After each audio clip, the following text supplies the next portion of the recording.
Welcome back everybody to the Search Show 24/7. This is The Legend of Korra, Book 4, Balance, Episode 1, entitled After All These Years. So, let's get right into it.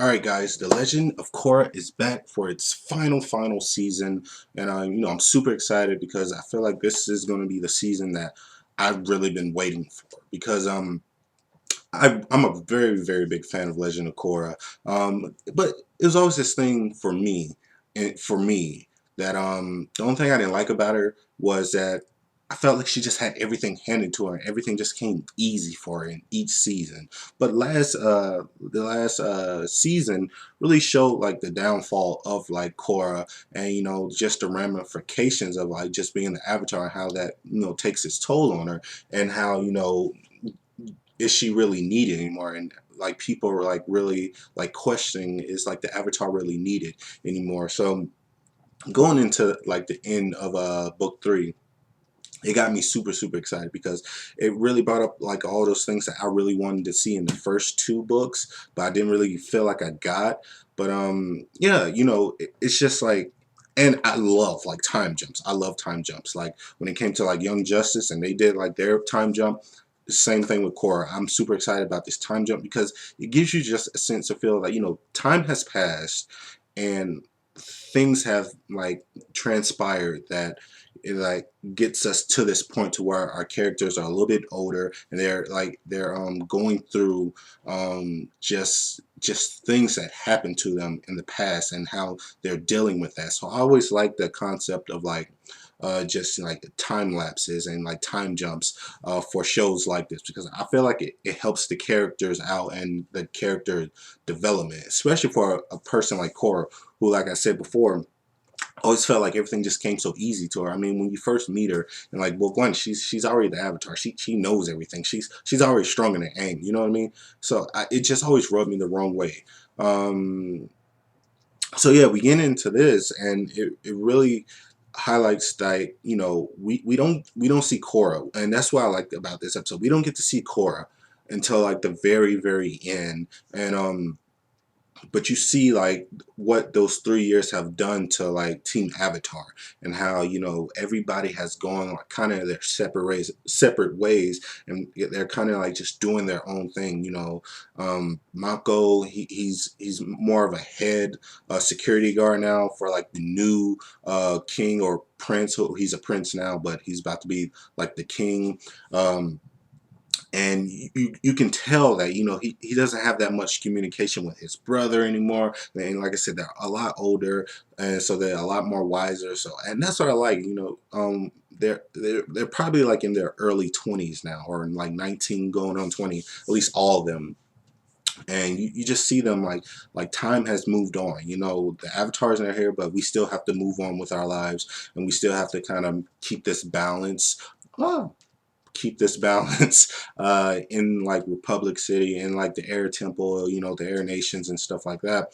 And yeah, I just like to see that because I thought it was just cool to get to see Mako like still doing his thing, but at a different capacity, and like him not really liking him too much because of the person he has to kind of protect. And that was just a very good scene, seeing like Prince Wu, I and seeing like he's very goofy, he's very stupid, he's very just out there, but Mako has to really deal with that. So I thought that was a good like part for Mako to be seeing Opal and Kai like be like these kind of protectors, and see like their new outfits and stuff was just really cool, and just really awesome to see how their new flight suits or wing suits really function, and how they look and stuff. And see Kai, like when we first met him, he was like this little punk kid, and he didn't really have his head on straight, and you didn't really trust him enough. But like him meeting Janora was probably the best thing that ever happened to him. And just seeing like just him growing up, and seeing like a little bit of Janora and her growing up, and like looking like just cool. They all just look cool, and them like him or Kai and Opal like going to each city and trying to, you know, just protect these people and try to keep security and like help these people out. But I think what was very interesting about that was that they can only help out as much as they could because, like Opal said, like the Air Nation is just spread out so thinly because it's not as many of them right now. So that like these people who need like this military type of security and need this military support, they don't really have it right now because like the Air Nation, it's just not that many of them. But I think it brings up this like great conflict with when you have the brand new captain, Kavira, and you know she's just a badass in general, and we got like a 2 second like teaser of her or introduction to her last season in like I think the final episode or the final 2 episodes, and I was like, oh, they're focusing on her for a reason, and you can tell like in these 3 years she's kind of moved up in rank, and because she was part of I think Beifong's team, but now she's kind of moved up in rank and she's kind of doing her own thing, and she's very persistent in like growing her army and like just getting every territory to really be on her side so she can have like all the power. um and what's so interesting about her character is like you can tell that she's very intense, but she brings up a good point to some of these people who are very hesitant to join her side. Is like, yo, you don't have to join my side if you don't want to, but you have starving people. You can't support these people. You can't protect them when these bandits come around. So you need somebody. You're like, the Avatar's not here. Like, you don't have the resources to protect them. So why not just come to my side, and you know you can get everything you need. Just you follow my instructions and you do what I say and you have everything you want. So I thought she made a great point. So I don't know if she's going to be like the main focus of a villain, because for right now from what I see she's not really a villain. She's probably like an asshole of a character, but she brings up great points, and for right now it looks like she can provide what she says and she can do what she says. She just does it probably in the wrong way, but she's protecting these people. She gave all these people food like she said, so it's going to be very interesting to see how she plays out. But I really like the introduction to her character. She's voiced by I think Zelda Williams.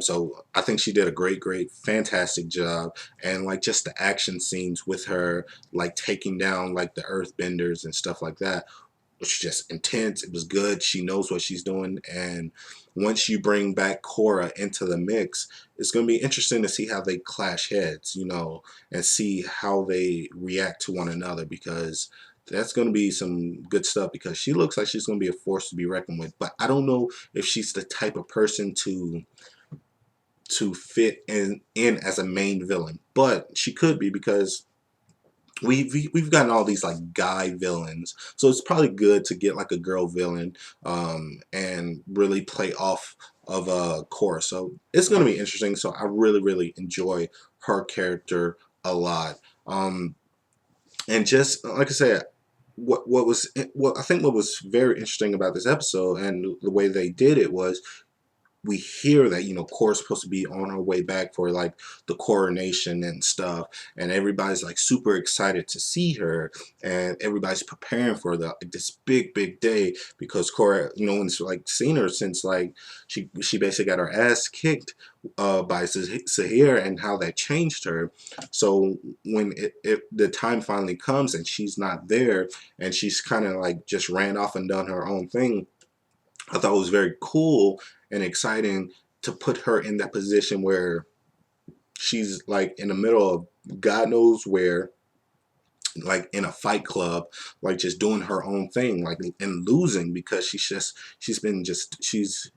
a shell of the person she once was, and she's just, you can tell like she's been through a lot, and that, you know, like that last battle with Zahir took a lot out of her, and it probably broke her confidence to feel like who am I? Like, I'm supposed to be the avatar, but I can barely succeed at that. And that's what I've always wanted for her character. So now that I'm getting it, I feel like I can connect more to her, because for me, I've always liked, like, for your hero to have like a big downfall and try to build that person back up. With Korra, I felt like they did it opposite. They just rose her up so much, but now, like, now that we're at the end, they have to kind of break her down a little bit. So I mean, it's different. I mean, you rise her up so much and you built her up so much, but now she met her match and she's broken. Now it comes apart for like the rebuilding of her. So I'm super excited to see like how she plays into this season, and like what she's been up to these past like 3 years, and what's her mental like state, and who does she really think she is. So I'm super excited for book 4 of Balance. It looks really good. I'm super excited for everybody. I love the time lapse. What do you guys think about the return of Korra? Do you like the new direction they're going? Do you like the time jump? Do you like that? Do you like the brand new antagonist? So please comment below. Let me know. Please like my Facebook. Follow me on Twitter. Subscribe to me, please, guys. And as always, this is the Cirque Show 24/7. Be easy.